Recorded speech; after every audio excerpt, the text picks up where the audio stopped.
ஏசாயாவின் புஸ்தகம் 58ஆம் அதிகாரம் 11ஆம் வசனம்.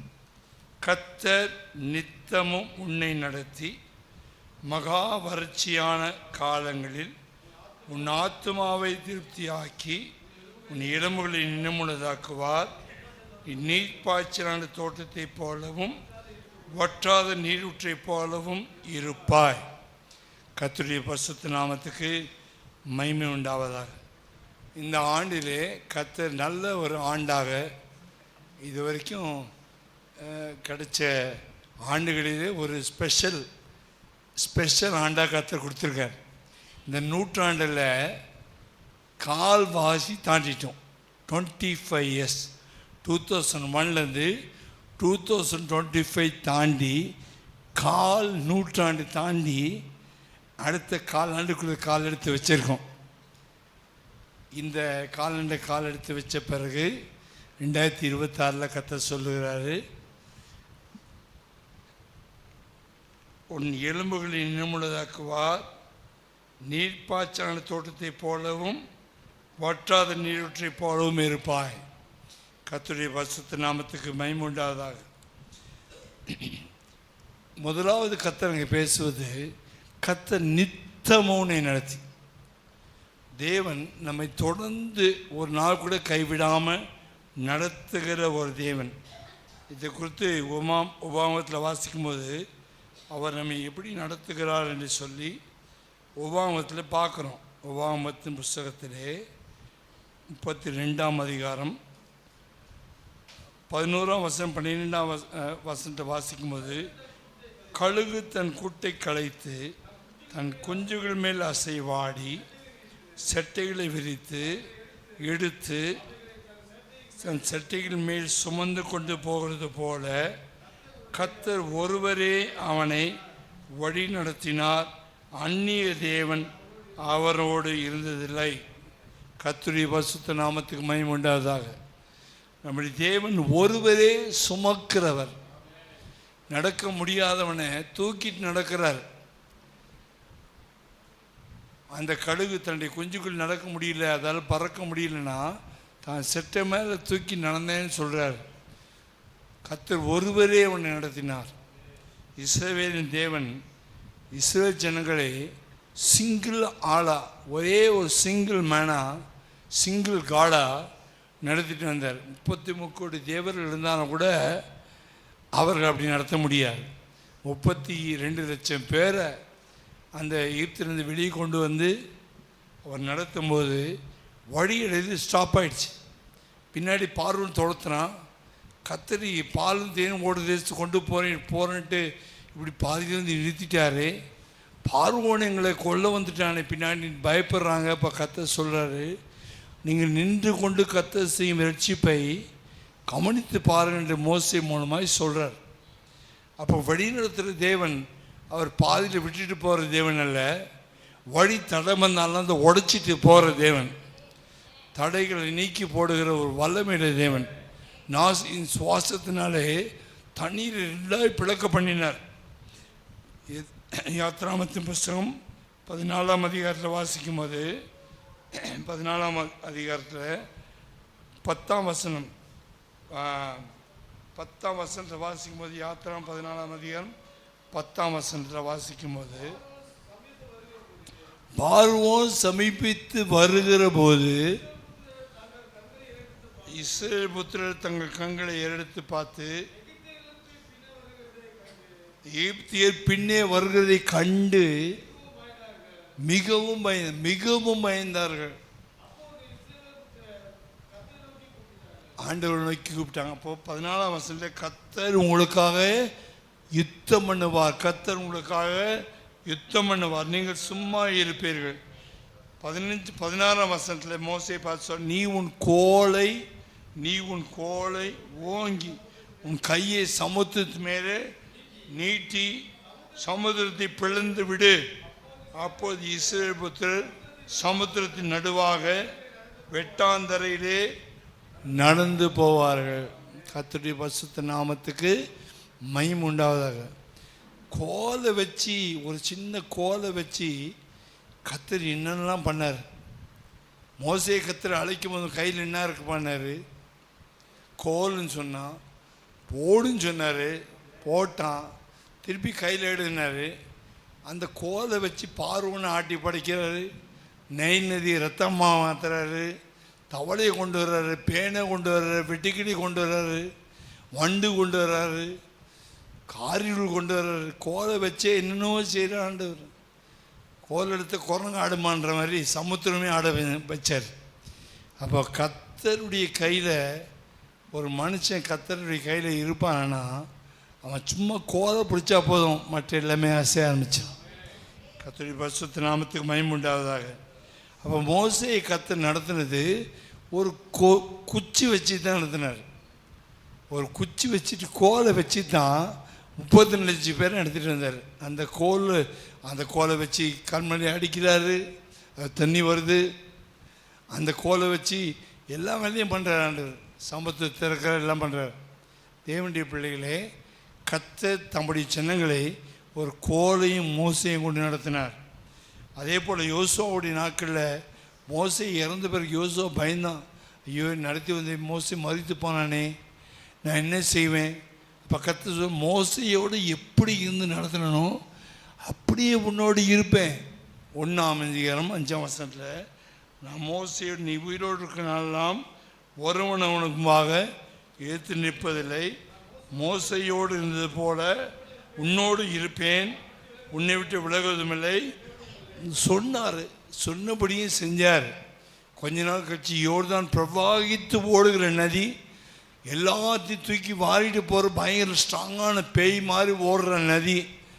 அதையே யோசுவா போகும்போது, உடன்படிக்கை பெட்டியோடு போகும்போது மோசைக்கு எப்படி சமுத்திரம் வழி விட்டுச்சோ யோசுவாக்கும் வழி விட்டது. கர்த்தருடைய பரிசுத்த நாமத்துக்கு மகிமை உண்டாதாக. யோசுவா போன இடத்துல கோட்டையை கர்த்தர் உடைச்சார், ஈகோ கோட்டையை உடைச்சார். ஸ்ட்ராங்கான கோட்டை, 6 ரதங்கள் சுற்றி மதில் சுவர் மேலே ஓடக்கூடிய ஸ்ட்ராங்கான அகலமான 18-19 மீட்டர் அகலமான ஒரு சுவரை கர்த்தர் ஒரே ஒரு சத்தம் போட்டாங்க, ஆர்ப்பரிச்சாங்க, அப்படியே விழுந்தது. சத்தம் போடுறதுல ஒரு ரகசியம் இருக்குது. சத்தம் போடுறதுல ரகசியம் இருக்குது. கராத்தே ஆடுறவன் கூட சத்தம் போடுறான், குங்ஃபு ஆடுறவன் சத்தம் போடுறான், பல்ட்டி அடிக்கிறவன் கூட சத்தம் போடுறான். சத்தத்துக்கும் வல்லமைக்கும் ஒரு கனெக்ஷன் இருக்குது. அது சயின்ஸ், ஆண்டவருடைய சயின்ஸ். அது பவுலும் சீலாமல் போட்ட சத்தத்தில் ஆண்டவர் இறங்கி அசைச்சார். எரிகோ கோட்டையை சத்தம் போடும்போது அசைச்சார். நமக்கு கர்த்தர் சபையில் வாய் கொடுத்துருக்கிறார். இப்போ சத்தத்துடைய விலை மதிப்பு என்னன்றது எப்போ புரிஞ்சுதுன்னா, நான் ஒரு பாஸ்டரோட பேசிகிட்டு இருக்கும்போது ஒருத்தன் ஓடி வந்து அழுதான். என் பக்கத்தில் இருக்க பாஸ்டரோட அழுதான், பயங்கரமாக அழுதான். கண்ணீர் ஊற்றுது, ஆனால் சத்தம் வரல, கண்ணீர் ஊற்றுது. அப்போ அவருடைய ஃப்ரெண்டு ஒருத்தர் ஓடி வந்து இவர் என்ன சொல்ல வர்றாருன்னு அந்த ஃப்ரெண்டோட கேட்டதுக்கு அந்த ஃப்ரெண்டு சொன்னார், இவருக்கு நாக்கில் கேன்சர் வந்துச்சு. கேன்சர் வந்ததுனால அது டாக்டர்ஸ் வெட்டிட்டாங்க. நாக்கை வெட்டிட்டதுனால பேச்சு போயிடுச்சு. பேச்சு போனதுனால பேச முடியாது. ஆகினால அவங்க மனைவியும் அவங்க பிள்ளைகளும் அப்பாவை விட்டுட்டு டைவர்ஸ் பண்ணிட்டு போயிட்டாங்க. பிள்ளைங்களும் போயிட்டாங்க, மனைவியும் போயிடுச்சு. அதை சொல்ல வராது, சொல்ல முடியல. அது இன்னொருத்தர் சொன்னார், இவருடைய கதை இதுதான்ட்டு. அப்போ இந்த பாஸ்டர் கூட இருந்து அழுதார். நமக்கு கர்த்தர் வாய் கொடுத்துருக்காரு, நம்ம சோத்திரம் பண்ணுறது கஷ்டப்படுறோம், அழுகையா சொல்கிறது கஷ்டப்படுறோம். அவர் நாக்கு எடுத்துட்டாங்க, மனைவியும் பிள்ளைகளும் ஓட்டாங்க. அவர் சொல்ல வராரு, நமக்கு நாக்கை வச்சுட்டு என்ன பண்ணிகிட்ருக்கோம்? நாம் கர்த்தர் கொடுத்த நாக்கு ஒரு கிஃப்ட்டு, அந்த கிஃப்டை யூஸ் பண்ணாமல் நம்ம இருக்கிறோம் என்று சொன்னார். ஆச்சரியப்பட்டேன். எரிகோ கோட்டையை எப்படி அவங்க நாவினால் ஆர்ப்பரித்து விழ வச்சாங்களோ, சபையில் கர்த்தருக்கு ஏகோபித்து இறைச்சல் சத்தம் உண்டாச்சுன்னா எல்லா கோட்டையும் உடையும். ஆமேன். எல்லா கோட்டையும் உடையும். சபை சத்தமாக தான் இருக்கணும், சபை வைப்ரேஷனில் இருக்கணும், சபையில் சத்தம் இருந்துகிட்டே இருக்கணும், சபையில் சபை சாவு வீடு இல்லை, சபை கர்த்தர் அசைவாடுகிற இடம், சபை கர்த்தர் கிரியை செய்கிற இடம், சபை கர்த்தர் நம்மை வழி நடத்துகிற இடம், கர்த்தர் தலைமை தாங்குகிற இடம், கர்த்தர் சேனையின் அதிபதியாக வருகிற இடம். அவர் சேனையின் அதிபதியாக வந்து வழி நடத்துகிற தேவன். அதனால தான் யோசுவாவின் தேவன் சொன்னார், கடைசி நாள் சுற்றி வரும்போது ஆர்ப்பரிங்க, சபையிலே சத்தம் உண்டாக வேண்டும். கர்த்தருடைய பரிசுத்த நாமத்துக்கு மகிமை. ஆண்டவராக இயேசு கிறிஸ்து வரும்போது கூட ஆர்ப்பரிப்போடு தான் வருவாராம். ரகசிய வருகை ஆர்ப்பரிப்போடு எக்கால சத்தோடு வருவார். வெளிப்படுத்தும் விசேஷத்தில் பெருவிழத்து இரைச்சல் சத்தத்தை யோவான் அப்போஸ்தலன் கேட்டான். இப்போ சபைக்குள்ள இரைச்சல் சத்தம் இருக்கணும். இந்த எலும்புகள் பள்ளத்தாக்களுக்கு எலும்புகள் சத்தமே இல்லாமல் இருந்துச்சு. தலை ஒரு பக்கம், கால் ஒரு பக்கம், கை ஒரு பக்கம், எலும்பு எல்லாம் செதறிச்சு. ஒரு காலத்தில் அவங்கெல்லாம் சேனையாக இருந்தவங்க, அசைஞ்சவங்க, மூச்சு விட்டவங்க, ஆயுதம் எடுத்தவங்க, யுத்தம் பண்ணினவங்க. இப்போ இந்த நிலைமைக்கு வந்துட்டாங்க. அந்த எலும்பு வாய் திறந்து பேசினா என்ன பேசும்? நாங்கள் முன்னாடி அப்படி இருந்தோம், இப்படி ஆனோம், அப்படி இருந்தோம், இப்படி ஆனோம். இப்போ பள்ளத்தாக்கத்தை பார்த்து பேச சொன்னார். பேசும்போது பேசணும், பேசுனா தான் வேலை நடக்கும். அந்த எசேக்கியேலை பார்த்து பேச சொன்னார். பேசும்போது அது எலும்பு ஒன்றோடு ஒன்று செஞ்சு ஒன்றா சேர்ந்துச்சு. ஆமேன். பிரிஞ்சிருந்துச்சு, ஒன்றா சேர்ந்துச்சு. ஆமேன். பிரிந்திருந்தது, ஒன்றா செஞ்சு. கர்த்தருடைய சத்தமும் தேவனுடைய ஆவியும் நம்மை ஒன்றா இணைக்கும். சபையில் அடிக்கடி நான் சொல்லுவேன், ஐக்கியம் வேணும், ஒருமனம் வேணும், எல்லாம் ஒன்றா சேரணும். இந்த எலும்பு தண்ணி அந்த எலும்பு தண்ணி இருக்கக்கூடாது. ஏன்னா அது சேர்ந்துச்சு, அது ஒன்றா சேர்ந்துச்சு. அதுக்கப்புறம் என்னாச்சு? அசைஞ்சது. அதுக்கப்புறம் என்னாச்சு? இரைச்சல் உண்டானது. இரைச்சல் உண்டான பிறகு அது எளிமை நின்றுச்சு. எளிமை நின்ற பிறகு திருப்பி சேனையாக மாறிச்சு. அதுதான் சபை. அல்லேலூயா, அல்லேலூயா. தனித்தனியாக ஒட்டாமல் இருக்கிற வரைக்கும் நம்ம எலும்பு துண்டுகள் எல்லாரோடும் ஒன்றா சேர்ந்து ஓட்டணும்னா சேனை. இந்த வருஷம் நம்ம சேனையாக மாறுறோம். சபை சேனையாக மாறணும். சபை காஞ்ச எலும்பு துண்டாக இருக்கக்கூடாது.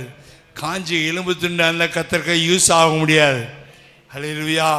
அதான் சொல்லி கர்த்தர் எலும்புகளை இன்னும் உள்ளதாக்குவேன்னு சொல்லியிருக்காரு. ஆமேன். கர்த்தருடைய பரிசுத்த நாமத்துக்கு மகிமை உண்டாவதாக. மோசே பாருங்க, சாந்த குணமுள்ளவன். அந்த சாந்த குணமுள்ளவனை பற்றி என்ன சொல்கிறாருன்னா, சங்கீதம் 25:9 சொல்கிறாரு, சாந்த குணமுள்ளவனை கர்த்தர் நடத்துவார். நடத்தி என்ன செய்வாராம்? சாந்த குணமுள்ளவருக்கு தமது வழியை போதிப்பார். சாந்த குணமுள்ளவர்களுக்கு தேவன் தம்முடைய வழியை போதிப்பாராம், நடத்துவாராம்.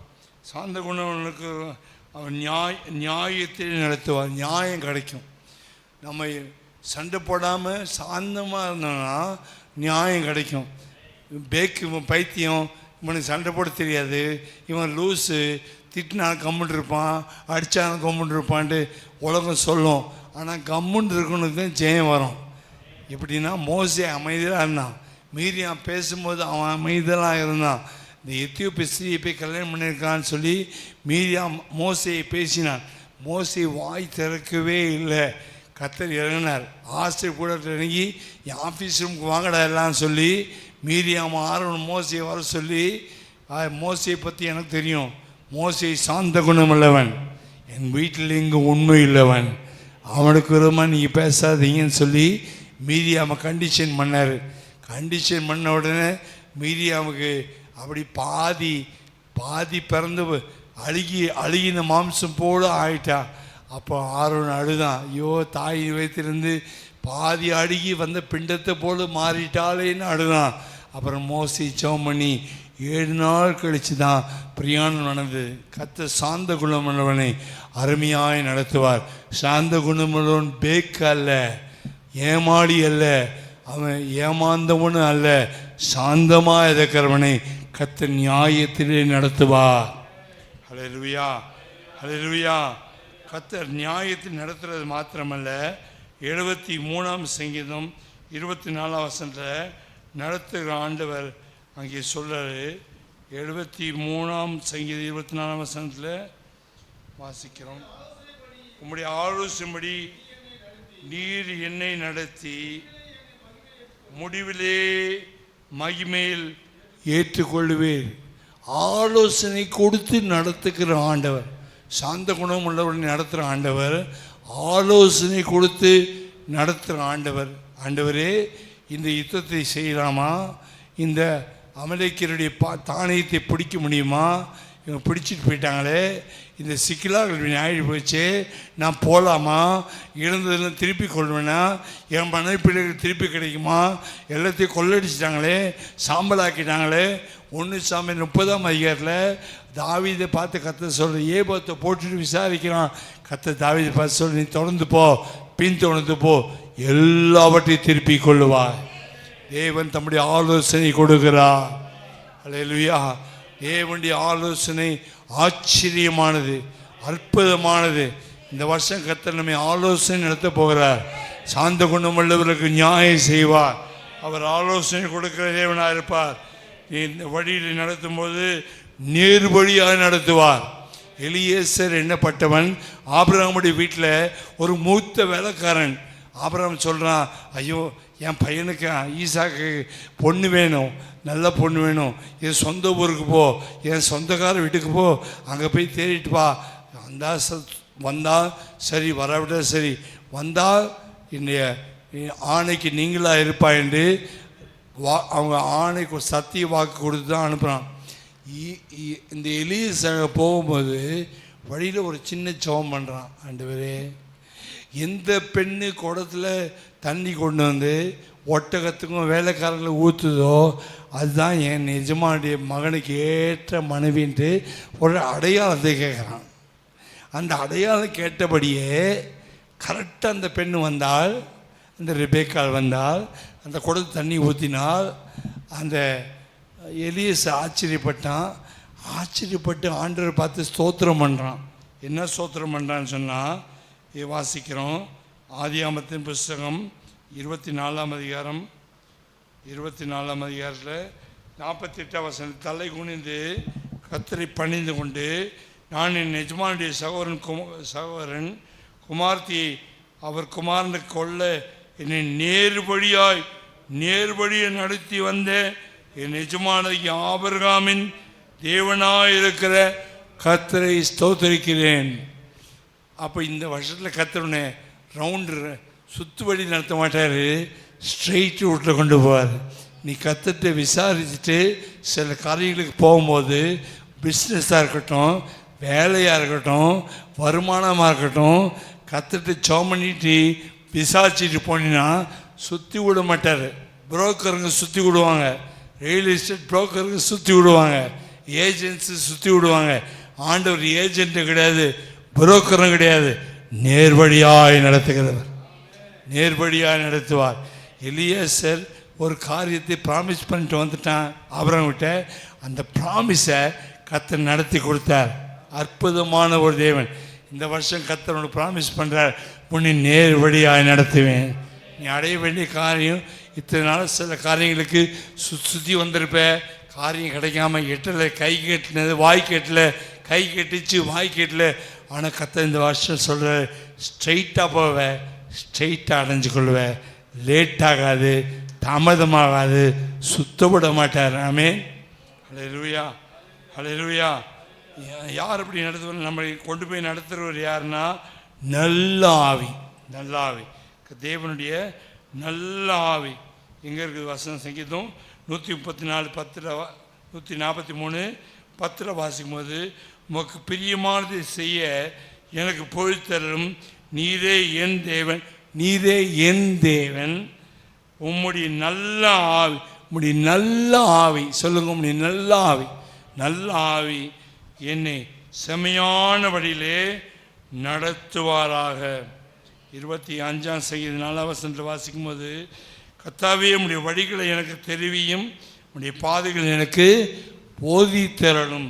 கர்த்தருடைய பரிசுத்த நாமத்துக்கு மகிமை உண்டாது. அப்போ கர்த்தர் நமக்கு வழிகளை தெரிவிக்க வேண்டுமானால் கர்த்தர் நேர்பாதையில் நடத்த வேண்டுமானால், கர்த்தர் செம்மையான பாதை நடத்த வேண்டுமானால், கர்த்தர் ஜெயமான பாதை நடத்த வேண்டுமானால், கர்த்தர் தடையை நீக்கி நடத்த வேண்டுமானால், கர்த்தர் அற்புதமான வழி நடத்த வேண்டுமானால் நாம் என்ன செய்யணும்னா, நம்பர் 1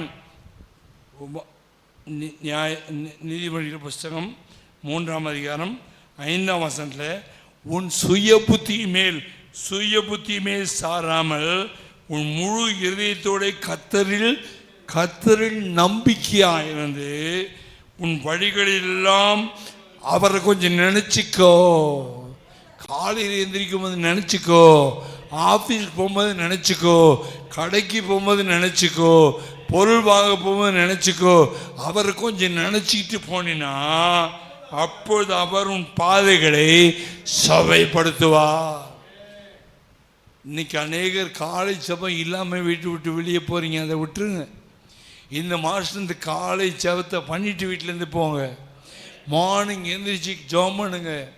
ஆண்டவரே, இன்றைக்கி நான் போகிறது உங்களுக்கு சித்தமா, இந்த இடத்துக்கு போகலாமா, கொஞ்சம் வசனம் வாசிங்க. அந்த வசனம் சொல்லும் இன்றைக்கி போகலாம் போகணும். பச்சை சிக்னல் க்ரீன் சிக்னல் காட்டும். நம்ம க்ரீன் சிக்னல் பச்சை சிக்னலும் பைபிள் நம்ம காட்டும். டோன்ட் கோ போகலாம் போகாத. போகிறதுன்னா ரெட் சிக்னல், க்ரீன் சிக்னல் போ கர்த்தர் சொல்வார். அந்த டைம் நீங்கள் போய் பாருங்கள். க்ரீன் சிக்னல் வந்த பிறகு நீங்கள் போய் பாருங்கள். அந்த காரியம் நீங்கள் நினைக்கிறதோட சீக்கிரமாக சக்ஸஸாக நீங்கள் நினைக்கிறதுக்கு வேண்டிக் கொள்வது மிகவும் அதிகமாக கர்த்தர் கிரியை செய்வதை பார்க்க முடியும். அல்லேலூயா. சுய புத்தி மேலே செய்யக்கூடாது. சுய புத்தி, சொந்த புத்தி. நமக்கு புத்தி இல்லை. அவனையும் கேட்கணும், அவரையும் ஆண்டவர் இது கேட்கணும், இவர் எது கேட்கணும், அவர் கேட்கணும், ஆண்டவர் கேட்கணும். நமக்கு புத்தி இல்லை. உன் புத்தி தான் பிரச்சனையே. இப்போ ஆமென். நம்ம புத்தியை நம்ம செயற்பாடு அடிச்சுக்கிட்டு ஆண்டவர் காலில் தலையை விட்டுருவோம். ஆமென். நம்ம புத்தியை செயற்பாடு அடிச்சுட்டு தலையை மண்டையை கொண்டு போய் கர்த்தர் மேலே வச்சுட்டா சூப்பராக செய்வார். ஒருத்தி செஞ்சா அந்த மாதிரி. யார்?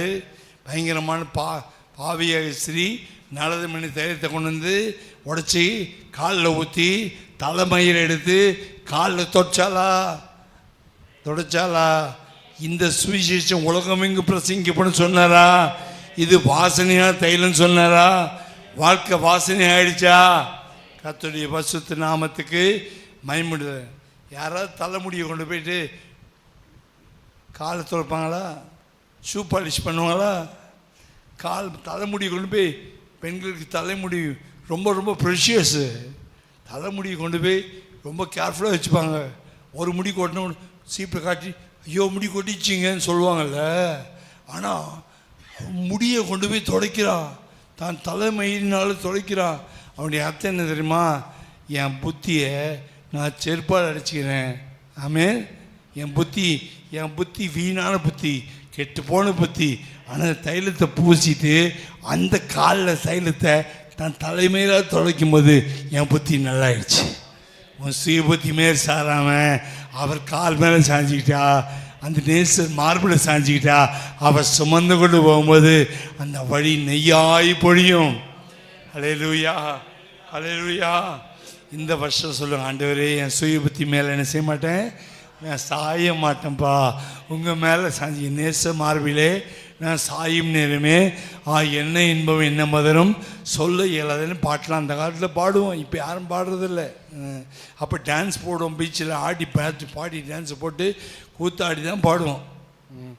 37ஆம் சங்கீதம் 5ஆம் வசனம். அடுத்து நம்ம என்ன செய்யணும், 37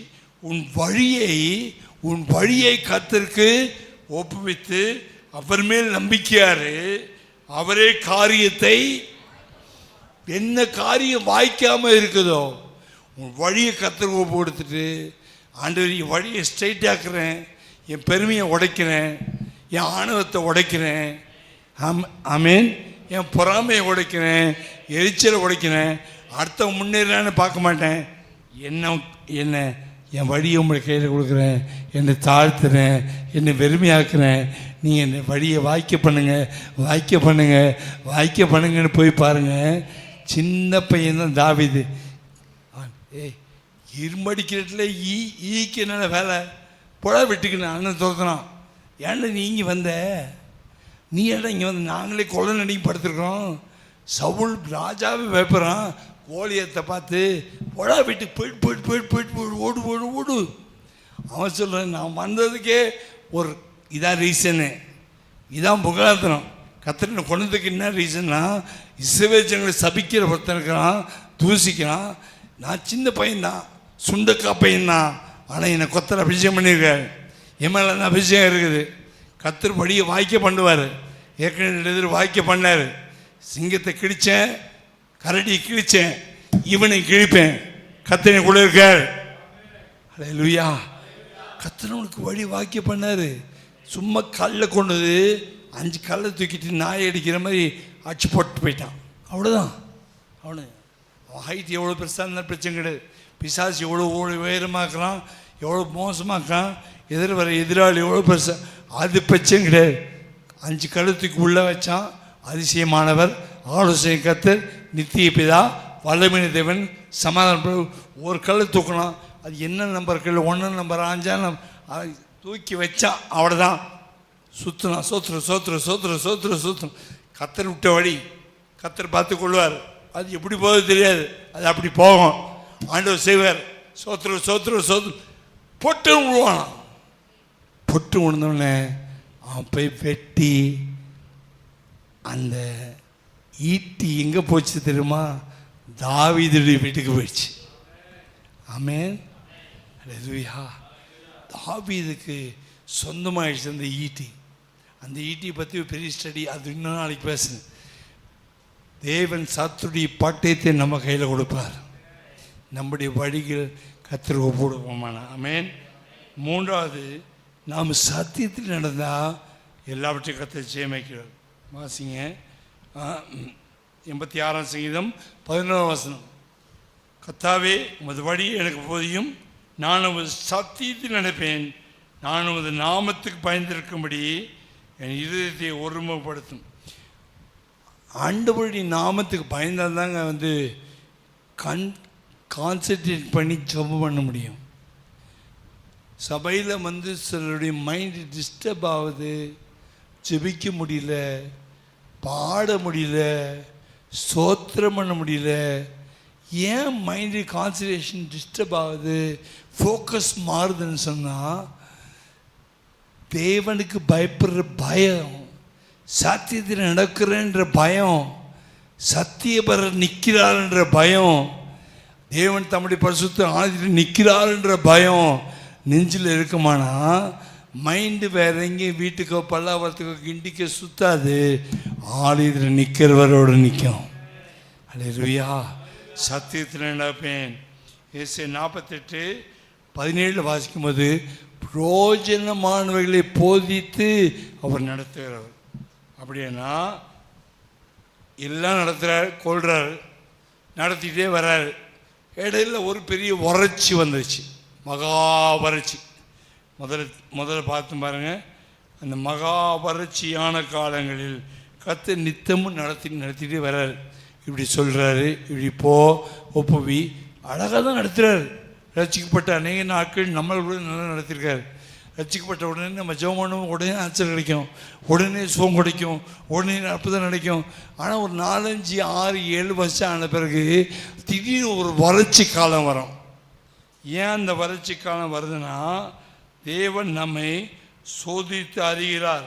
கர்த்தருடைய பரிசுத்த நாமத்துக்கு மகிமையுண்டாவதாக. ஆனால் கைவிட மாட்டார். சோதித்து அறிகிறார். வறட்சி வரும்போது நாம் சோர்ந்து போகிறோமா, இல்லை கர்த்தரை விட்டு விலகிறோமா? அவர்களை கர்த்தர் பசியினால் வருத்தி கட்டளை கை கொள்கிறார்களோ கை கொள்ள மாட்டார்கள் என்று இஸ்ரவேல் ஜனங்களை சோதித்தார். 8ஆம் அதிகாரம், உபாகமம் 8ஆம் அதிகாரத்தில் வாசிக்கிறோம். அப்புறம் தேவனுடைய வார்த்தையினால் பிழைக்கணும்னு சொல்லி தேவன் அப்படின்னு நடத்தினார். அவங்களுக்கு தான் காடை வேணும், வெள்ளரிக்காய் வேணும், கொமட்டிக்காய் வேணும்னு சொன்னாங்க. தவிர கர்த்தர் அவங்கள பசியாக விடலை, அவங்கள வறட்சியாக விடலை. தண்ணி வேணுன்னா தண்ணி கொடுத்தாரு, சாப்பாடு வேணுன்னா சாப்பாடு கொடுத்தாரு, பாதுகாப்பு வேணுன்னா மேகஸ்தமாக போட்டார், அக்னி ஸ்தம்பத்தை போட்டார், நல்லா நடத்தினார். அவர் மாதிரி யாரும் நடத்த முடியாது. ஏசி ரூம் தான், பகலில் ஏசி தான். நைட்டு வார்மர் ஹீட்டர் போட்டு விட்டார். நைட்டு என்ன செய்யாது, அந்த அக்கினி ஸ்தம்பம் போட்டுச்சுன்னா, அக்கினி மேகமாக வந்துடுச்சுன்னா பாம்பு கீரிப்புளிய ஓனாய உள்ளே வராது. பகலில் ஏசி போட்டுச்சுன்னா உடம்பு வெடிப்படாது, வாய் வெடிப்படாது. அந்த மனதில் வாய் கண்ணில் வெடிப்புட்டுரும். ஆண்டவருக்கு தெரியும் இந்த ஜனம் 40 வருஷம் தாங்க மாட்டாங்க. 40 வருஷம் ஏசி, 32 லட்சம் பேருக்கு 40 வருஷம் ஏசி. கரண்ட்டு பில் நம்ம கட்டினா எவ்வளோ ஆகும்? ஒரு கம்பெனி 32 லட்சம் பேருக்கு கரண்ட்டு பில்லு கட்டினா எவ்வளோ ஆகும்? ஒரு மாதத்துக்கு 4 கோடி ரூபாய் கரண்ட்டு பில் ஆகும். ஆனால் ஆண்டவர் ஓசியில் ஏசி போட்டார்.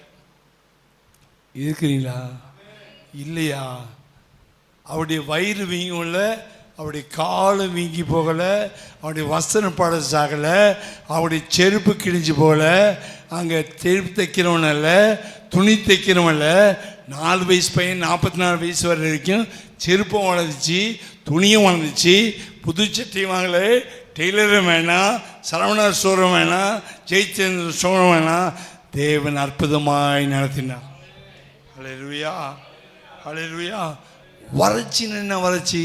அவங்க ஆசைப்பட்டதுன்னா கொமட்டிக்காய் கிடைக்கல, மீன் கிடைக்கல, அது கிடைக்கல, தேவையில்லாத ஆசைகள் வந்துச்சு. அப்போ தான் சோர்ந்து போகும்போது, வறட்சிகள் வந்தபோது கர்த்தர் என்ன செஞ்சேன்னா அவங்களுக்கு கையை பிடிச்சிக்கிட்டா. ஓசியா 11ஆம் அதிகாரத்தில் பார்த்தீங்கன்னா ஆண்டவர் கையை பிடிக்கிறார். ஓசியா 11ஆம் அதிகாரம் 3ஆம் வசனத்தில், நான் இப்ராஹிமை கைப்பிடித்து நடக்க பழக்கினேன். பார்த்தீங்களா? கைப்பிடிக்கிறார். ரொம்ப சோர்ந்து போன டைமில், ரொம்ப விடாய்த்து போகும்போது ஆண்டவர் கைவிட்டாரோ, ஐயோ வறட்சி ஆயிடுச்சே, ஐயோ இல்லை 0 ஆயிடுச்சே, ஐயோ எல்லாம் கைவிட்டாங்களே, நம்ம கதை என்ன ஆகுமோ தெரியாத போது அழைத்தவர் உண்மையுள்ளவர் கையை பிடிச்சி வா, நடக்க முடியுதையா, வா நான் நடத்திட்டு போகிறேன், நான் கூட்டிகிட்டு போனேன், நீ வா இசுட்டு போகிறேன், வா நீ பயப்படாத, நீ ஒன்றும் கவலைப்படாதன்ட்டு கைப்பிடித்து நடக்க பழக்கினேன். அப்படிதான் இருக்குது வசனம். ஓசியா 11:3, நான் எப்ராயிமை கைப்பிடித்து கைப்பிடித்து. கர்த்தர் கைப்பிடிக்கிறார். சிலங்களை கர்த்தர் கைப்பிடிச்சார். எங்கன்னா மத்தேயு 9ஆம் அதிகாரத்தில் வாசிக்கும் போது ஒரு எவீருடைய மகள் செத்து போச்சு, சின்ன பொண்ணு செத்து போச்சு. அந்த ஜபால தலைவனாகி எவீருடைய பையன் எவீரு கூப்பிட்றான், ஐயோ ஐயா என் பொண்ணு மரண அவஸ்தைப்படுறா, முடியாமல் இருக்கிறா என்று கூப்பிட்றான். அப்போ அந்த டைம் பார்த்து இயேசு வந்துட்டே இருக்கும்போது ஒரு பெருமள ஸ்திரீ உள்ளே வந்துட்டான். அவன் டிலே ஆகுது, ஐயா வரேன்னாரு, இயேசு வீட்டுக்கு வரேன்னாரு, காரி டிலே ஆகுது, லேட் பண்ணுறாரு, குறுக்கி ஒருத்தி வந்துட்டான், யார் தோட்டத்துலையும் கேட்குறாரு. அவனுக்கு ரொம்ப டென்ஷன் ஆகுது. ஜபால தலைவனுக்கு, ஜபாலி தலைவன்லாம் ஏசாமி கிட்ட அவ்வளோ ஈஸியாக வரமாட்டாங்க. என்ன ஜபாலி தலைவன் யாருக்கு சப்போர்ட்டுன்னா பரிசேயருக்கும் சதுசேயருக்கும் இயேசுக்கு ஆப்போசிட் பார்ட்டிக்கு தான் சப்போர்ட்டு. இப்போது பொண்ணு ஒரே பொண்ணு சாபத்துன்றதுனால பரிசேயருக்கு சப்போர்ட்டாக இருந்தவன், சதுசேயருக்கு சப்போர்ட்டாக இருந்தவன் காரியத்துக்காக ஏசாமியை கால் பிடிக்க வந்திருக்கிறான். விசுவாசம் கொஞ்சம் இருந்துச்சு, காரியமாக ஆகணும். ஏசாமி இவன் நமக்கு ஆப்போசிட் பார்ட்டின்னு பார்க்காம நான் வரேன், உன் பொண்ணை எழுப்புறேன் அப்படின்னு சொன்னார். அதுக்குள்ளே இங்கே ஒரு பெருமாள் சரி ஓடி வந்து அவன் குறுக்க நுழைஞ்சிட்டான். அவன் நுழைஞ்சோடனே லேட் ஆகிடுச்சு. லேட் ஆனோடனே இன்னொருத்தர் வேலைக்காரன் வீட்டிலேருந்து ஓடி வரான். சார் ஐயா ஐயா ஜபால தலைவர் பொண்ணு செத்து போச்சு, இனிமேல் போதவர்களை டிஸ்டர்ப் பண்ணுவேண்ணா, வாங்க போகலாம். அது ஏசாமி பார்த்தாரு. அந்த எவீரி மூஞ்சி அப்படியே வாடி போச்சு. அந்த ஒரே பொண்ணு செத்து போச்சு. கவலைப்படாத, பயப்படாத, நான் வரேன், பயப்படாத, நான் வரேன் அப்படி கூப்பிட்டு போனார். கூப்பிட்டு போயிட்டு அங்கே அழுதுட்டுருக்கோம் வெளியே அனுப்பி உள்ளே பூந்து சின்ன பொண்ணு கையை இப்படி பிடிச்சார். சிறு பெண்ணு எழுது. வறட்சி, ஜெபாலய தலைவன் வீட்டில் வறட்சி, ஒரு மரணம், சாகாதுன்னு நினச்சி இயேசு கூட்டு போனால் செத்தும் போச்சு. செத்து போன பிறகு ஜீவன் வேலை செய்து கையை பிடிச்சார், ஜீவன் போச்சு. கர்த்தர் கையை பிடிச்சார்னா செத்து போனது கூட எந்திரிக்கும். ஹல்லேலூயா. இந்த வருஷம் உனக்கு அநேக விஷயங்களை கைப்பிடிக்கும் போது வறண்டு போன காரியங்கள் செழிப்பாக மாற்றுவா. அல்லேலூயா. வறண்டு போன மகா வறட்சியான காலத்தில் ஆத்துமாவை திருப்தியாக்குகிற தேவன். கர்த்தருடைய பரிசுத்த நாமத்துக்கு மகிமை உண்டாவதாக. பேதுருடைய கையை பேதுரு போய் கீழே முடுகிறான் உள்ள. ஆண்டவர் சொல்றாரு, நான் தான்டா. நீதானா நடுக்கல்ல வரீங்க, நீங்கள் தானா?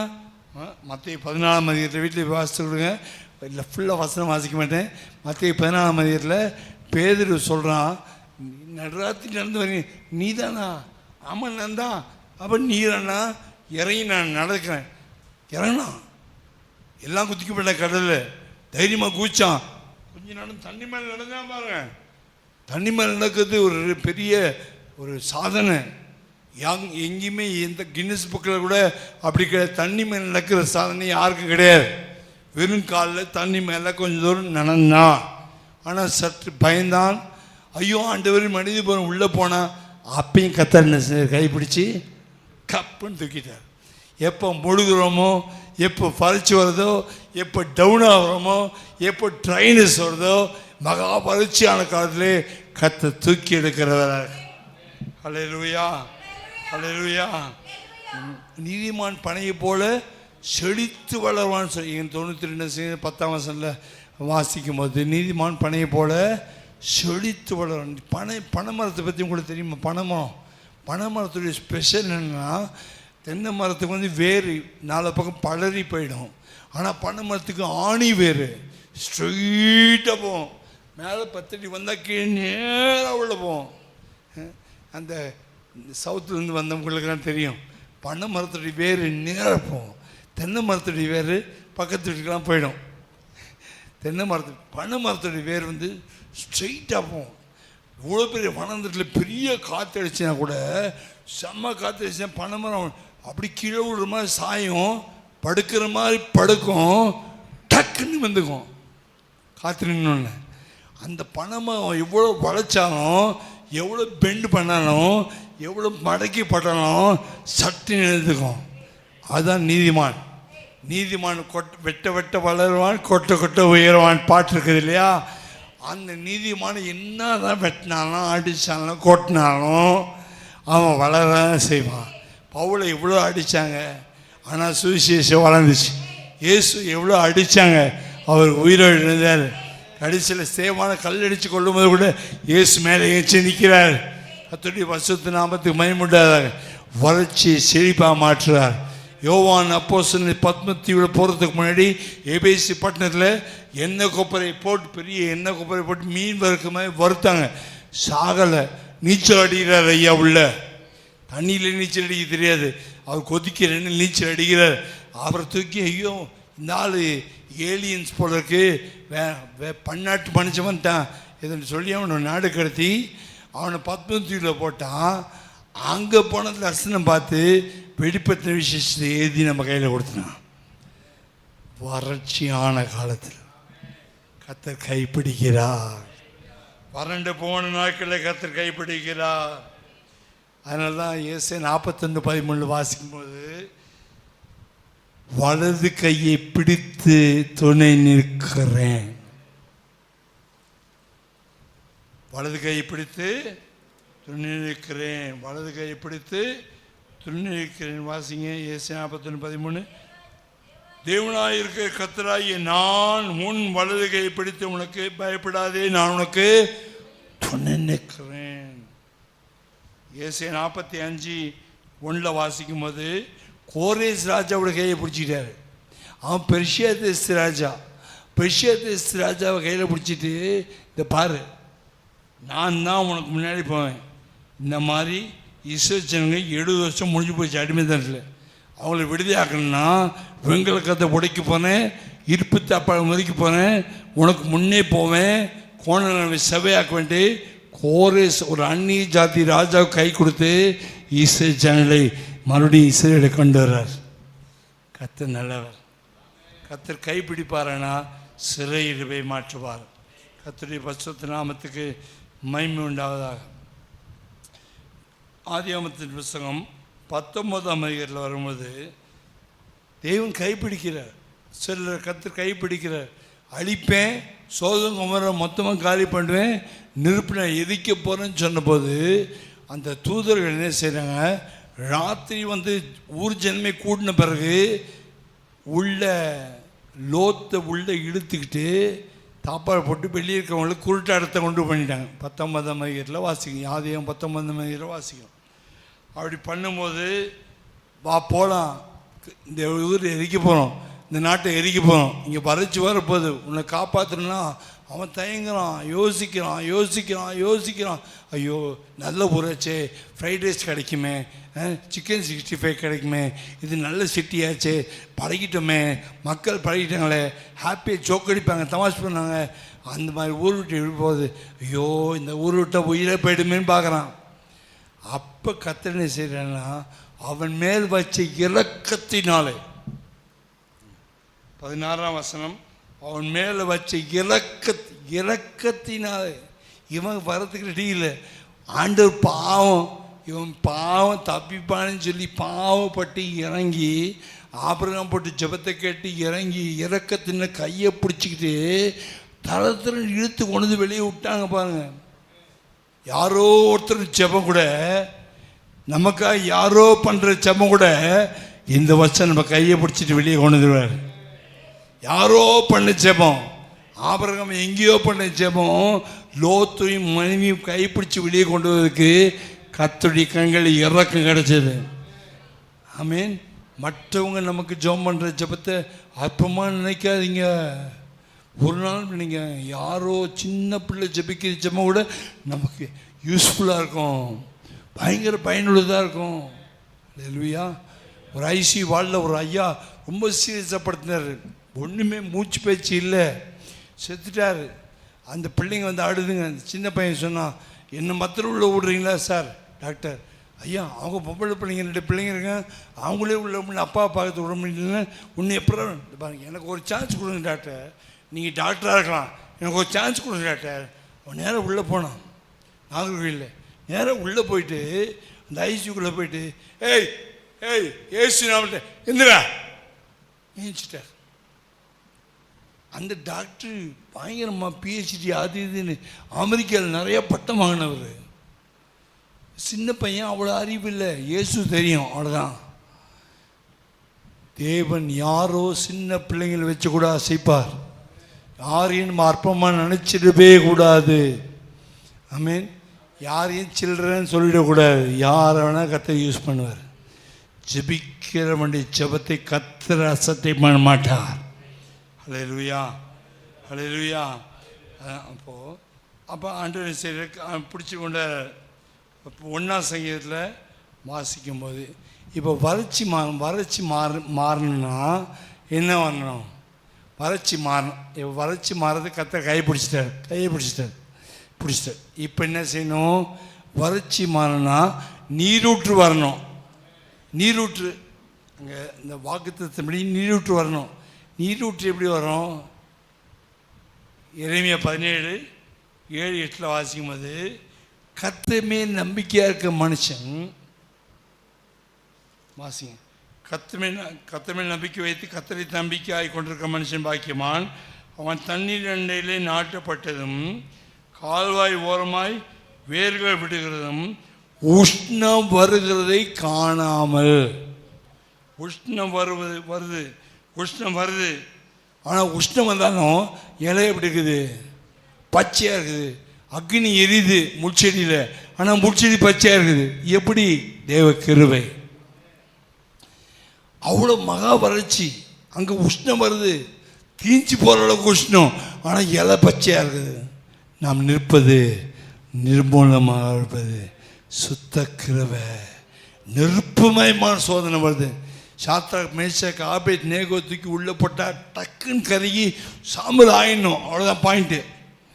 ஆனால் அங்கே உஷ்ணம் வருது, 7 மணிக்கு உஷ்ணம் வருது, தெரியுது, தூக்கி உள்ளே போடுறாங்க. உள்ளே போட்டால் கர்த்தர் நம்பிக்கையாக இருக்கலாம். அவர் விடுவித்தா விடுவிக்காமல் போன சரி, இந்த பொசிஷன் வணங்க மாட்டேன். நான் வறண்டு போனவன் கிடையாது. வறட்சியான காலத்தில் கூட கர்த்தரை நம்புவேன். தீக்குள்ள போனாலும் நம்புவேன். நாங்கள் தீயின் தண்ணீரை கடந்து போவோம் என்று விசுவாசத்தோடு போனால் பாருங்க, 3 பேர் போட்டால் 4 பேர் நடக்கிறாங்க. பிசாசு செல்ல உஷ்ணத்தை ஏற்றிடுவான், சூடாக்கிடுவான். நம்ம சுற்றி எல்லாம் பிரச்சனை கொண்டு வந்து மண்டையை சூடாக்கி மண்டையை வறுத்துருவான். ஆனால் கவலைப்படாதீங்க, கர்த்தர் 3+1 4 நடப்பார். இந்த வருஷம் மகா வறட்சியான காலத்தில் கூட கர்த்தர் உனக்கு நீரூற்றாய். அங்கே இலை பச்சையாக இருக்கும்படிக்கு நீ உள்ளே போட்ட பிறகு கூட உன் இலை பொசுங்காது. அவனுடைய முடி கூட பொசுங்கவில்லையா? அவங்க முடியை டெஸ்ட் பண்ணாங்களாம். வெளியே வந்து உள்ள நிறுத்தி முடி எப்படி இருக்குது நகத்தை பார்த்தாங்க. முடியை எந்த செக்யூரிட்டி கார்டும் அப்படி செக் பண்ண மாட்டான். பாக்கெட்டை செக் பண்ணால் வெளியே விட்டுருவான். என்ன செக்கிங் தெரியுமா? 10-15 பேர் செக் பண்ணுறாங்க. சாத்திரம் முடி பொசிங் இருக்குதா, முடியில் ஸ்மெல்லு வருதா, நகத்தில் ஸ்மெல்லு வருதா, நெருப்பு ஸ்மெல், ஒரு ஸ்மெல் இல்லை. முழுசுமாய் கர்த்தர் நடத்துகிறார். ஆமீன். அவங்க பச்சையாக இருக்காங்க, அவங்க வெந்து போகலை, நெருப்பில் வெந்து போகலை. கர்த்தருடைய பரிசுத்த நாமத்துக்கு என்ன வந்துச்சு? நீரூற்று. தண்ணி நெருப்புக்குள்ள என்ன வந்துச்சு? நீரூற்று வந்துடுச்சு. கர்த்தருடைய பரிசுத்த நாமத்துக்கு மைமுண்டாத. நீரூற்று கேட்டால் ஒருத்தி, பைபிளில் தெரியுமா உங்களுக்கு? ஒருத்தி நீரூற்று வேணும், கல்யாணம் ஆகிடுச்சு. அப்போ தான் கல்யாணம் பண்ணி முடிக்கிறாங்க. குதிரையில் ஏறி இப்போ இந்த புருஷனோட போகிறா. போகும்போது குதிரை டக்குன்னு இறங்கிட்டான். கழுதி விட்டு டக்குன்னு இறங்கி அப்பா கிட்ட கேட்குறான், பாரு நீ கொடுத்த ஊர் வந்து காஞ்சி போன ஊர், நீ அப்பா நீ கொடுத்தா நீரூற்று கொடுன்னு கேட்டா. யார் சொல்லுங்க? தெரியாதா? அக்சால். வாசிங்க நியாயாதிபதி புஸ்தகம் 1ஆம் அதிகாரம் 15-16. 1ஆம் அதிகாரம் 15-16. நான் முடிச்சுக்கிறேன். ஏன்னா பேசினா பேசிட்டு போக வேண்டியதான். எனக்கு ஒரு ஆசீர்வாதம் தர வேண்டும். எனக்கு கொடுத்தீங்க, என்ன கொடுத்துட்டீங்க அப்பா? எனக்கு பரீட்சையாக கொடுத்துட்டீங்க. இது நமக்கு செட்டே வராது. அதாவது கல்யாணம் ஆயிடுச்சு, கை கோத்துக்கிறதான் முடிச்சாங்க. புருஷன் மணி போகணும். கிளம்பு புருஷன் கிளம்பிட்டான், மனைவி கீழே இறங்கிட்டான். கீழே இறங்கிட்டு என்னம்மா புருஷனோடு போய் இஷ்டம் இல்லையா? போகிறேன், ஆனால் ஒரு ரிக்வெஸ்ட்டு, எனக்கு ஒரு ஆசீர்வாதம். என்ன ஆசீர்வாதம்னா, இது வரைக்கும் எனக்கு கொடுத்தது வறட்சின்னு நடத்த கொடுத்துட்டீங்க. இப்போ நான் கேட்குறேன், என்ன வேணும்? நீர்ப்பாய்ச்சலான இடங்களை எனக்கு தரணும்னு கேட்டான். காலையுடைய பொண்ணு இது. வாசிங்க. மேற்புறத்திலும் கீழ்ப்புறத்திலும், மேலேயும் கீழையும் சரி, மேலே மலைமேலையும் சரி கீழையும் சரி, அதனால் நீர்ப்பாய்ச்சல் தோட்டத்தை கொடுக்குறேன்னு சொல்லிட்டு கல்யாணம் பார்த்துக்கு முன்னாடி கேட்கல, கல்யாணம் ஆன பிறகு கேட்டா. நம்மளும் இயேசுக்கிட்ட கல்யாணம் ஆகிட்டு தான் கேட்குறோம், ஞானசாரம் எடுத்த போது தான் கேட்குறோம். ஆண்டவரே என் வாழ்க்கை இது வரைக்கும் வறட்சி ஆச்சு, ஒரு நீரூற்று காட்டுங்க ஆண்டவரே. இது வரைக்கும் வறட்சி எதை கொடுத்துருக்கீங்க, இனிமேல் இந்த வருஷம் எனக்கு வறட்சி வேணாம். மேல்புறத்துலையும் கீழ்ப்புறத்துலையும் மொத்தமும் மேலே பார்த்தாலும் கீழே பார்த்தா பூமியிலையும் மேலேயும் நல்லா நீரூற்றாய் கொடுங்கன்னா நிச்சயமாக கொடுப்பார். அதுக்கு ஆதாரமாக என்ன வசனத்தை மக்கள் லூக்கா 11ஆம் அதிகாரத்தில் 11-13 வாசிக்கும் போது, ஒரு தகப்பனை பிள்ளை பார்த்து எனக்கு அப்பத்தை அவன் அப்பத்தை கேட்டால் கல்லை கொடுப்பானோ, மீனை கேட்டால் பாம்பை கொடுப்பானோ, புட்டை கேட்டால் தேடை கொடுப்பானோ? பொல்லாதவர்களாகிய தகப்பன் தன் பிள்ளைக்கு நன்மையான இவளை கொடுக்க அறிந்திருக்கும் போது, இந்த அக்சாருடைய அப்பாவே நல்ல நீரூற்றான் நிலத்தை கொடுக்குறேன் உடனே சாங்ஷன் பண்ணுவாரானா? பரமபிதாகிட்ட நன்மையான இவளை கேட்டா உடனே சாங்ஷன் பண்ணுவார். ஹல்லேலூயா, ஹல்லேலூயா. விளங்குதா? விளங்கலையா? விளங்குது. நீரூற்று. இந்த வருஷம் உனக்கு நீரூற்று. ஒரு பக்கம் கர்த்தர் நடத்துகிறாரு, வளைச்சி வரும்போது கையை பிடிச்சிக்கிறாரு. அதுக்கப்புறம் அது கையை பிடிச்சாம திருப்பதாது நீரூற்று உண்டு பண்ணுறாரு. நீரூற்று வந்த பிறகு தான், ஊற்று வந்த பிறகு தான் என்ன செய்யணும்? நீர்ப்பாய்ச்சின தோட்டம் வரும். ஆமேன். நான் அதை குறித்து நினைப்பேன். ஒரு முதல்ல கர்த்தர் வழிநடத்தது, கர்த்தரை நம்பி அவர் பிடித்து கொண்டால் அவர் முதலாவது வழி நடத்துவார், வழி காட்டுவார். அப்புறம் வறட்சி வரும்போது கையை பிடிச்சி தைரியப்படுத்தி வறட்சியை மாற்றுவார், பலப்படுத்திடுவார், திடப்படுத்திடுவார். அதுக்கப்புறம் என்ன செய்வார்னா, அக்ஸாவில் கொடுத்த மாதிரி நீரூற்றை கொடுத்துருவார். உனக்குள்ளே ஊற்று வந்துச்சுன்னா அந்த ஊற்று பபுள் வந்து பொங்கி வழியும்போது அது என்ன மாறும்? ஆறா நதியா மாறிடும். நீ நீர்ப்பாய்ச்சின தோட்டமாய் மாறிடுவாய். அப்பொழுது உன் எலும்புகளை கத்தனை செய்வார், உயிரடைய செய்வார். உழந்த எலும்புகள் உயிரை செய்து நீளம் உள்ளதாக்குவார். கத்தருக்கு சித்தமானா இந்த ப்ராமிஸை ஓரளவு டச் பண்ணி, இந்த ப்ராமிஸை மட்டும் கொடுத்துட்டு ஓரளவு டச் பண்ணிட்டு நான் நிறுத்திக்கிறேன். இனி வரும் வாரங்களில் தொடர்ந்து இந்த காரியத்தை கவனிப்போம். எத்தனை பேர் சந்தோஷமாக இருக்கீங்க? உண்மையாக சொல்லுங்கள், பொய்லாம் சொல்லக்கூடாது. காலையில் புது வருஷத்தில் உண்மையாக சொல்லுங்கள். எத்தனை பேர் சந்தோஷம்? Are you happy? Okay, God bless you. எல்லாம் கண்களை மூடலாமா?